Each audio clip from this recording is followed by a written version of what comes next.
G'day folks, welcome back.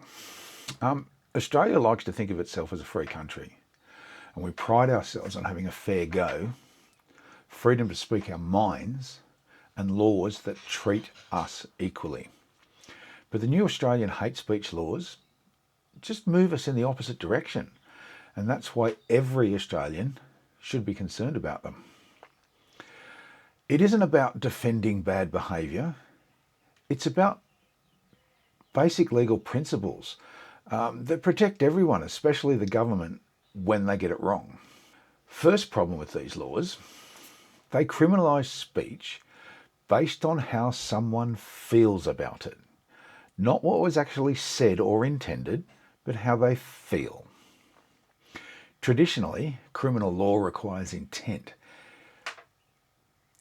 You need to mean harm, or at least recklessly cause harm.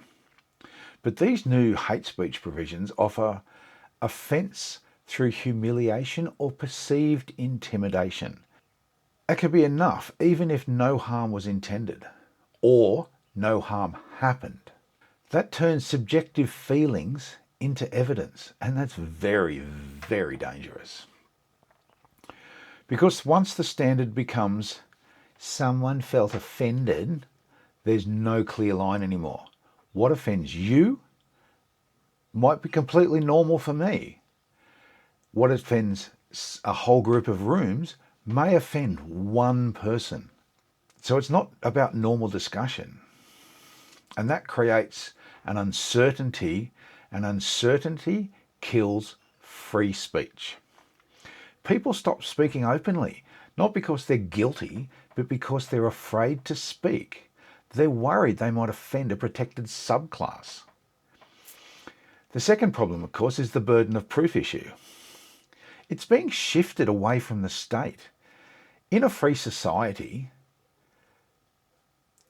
the principle of free speech exists for a reason, because it protects innocent people from serious abuse of powers. Some parts of these laws are reversing that. Instead of the prosecution proving intent or any wrongdoing, the accused have to prove they didn't mean any harm nor do any harm. And that's a massive change. One of the most fundamental protections in any democratic legal system.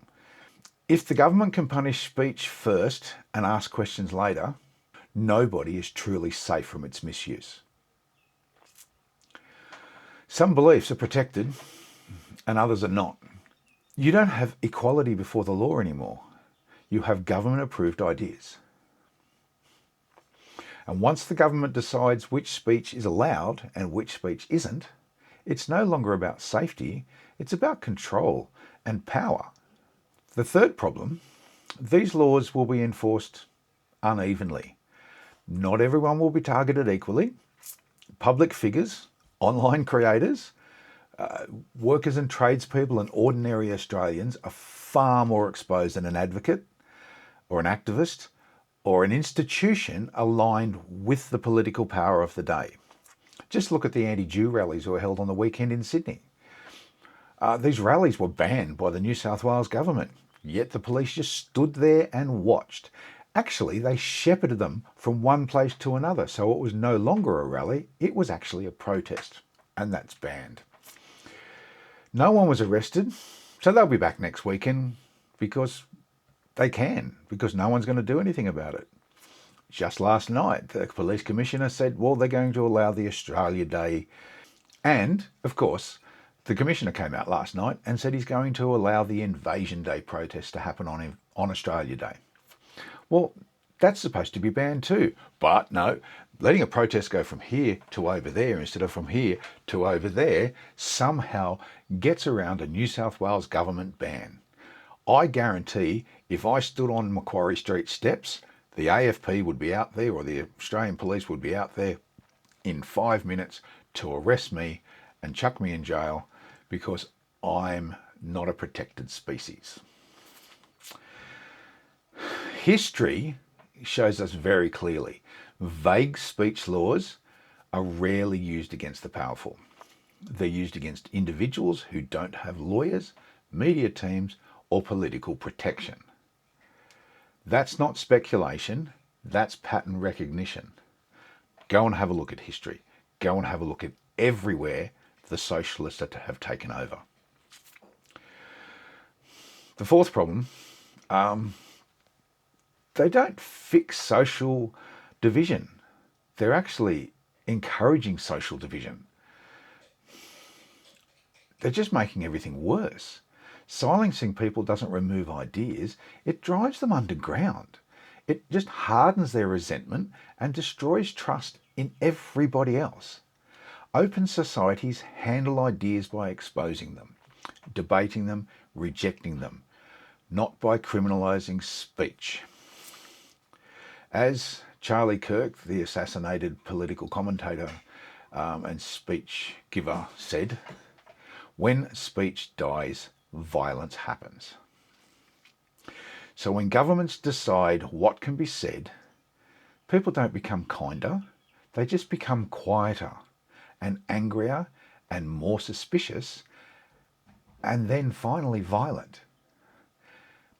But the biggest issue of all, once speech is criminalised, it never stops with the original promise. Every restriction gets expanded. Every exception becomes narrower, and every future government inherits these powers and uses them how they see fit.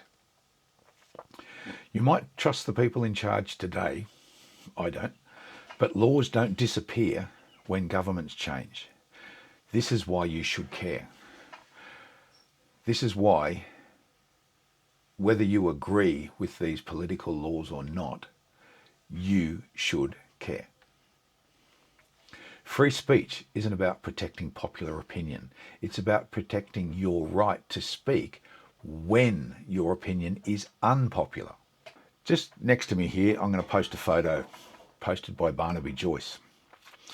Love him or hate him, he's only one of 7 politicians that voted against this dangerous bill. So this photo shows who voted against it. Read these names. If your member's name is not here, he voted for it. They voted to keep you safe by shutting you up. So next time you're at the voting polls, remember what they did and maybe think about giving your vote to someone who is there for you. I'm not going to tell you who to vote for, but I'm voting One Nation because they've proven time and time and time again that they are here for us, not themselves. Be safe out there, guys. Thanks for watching.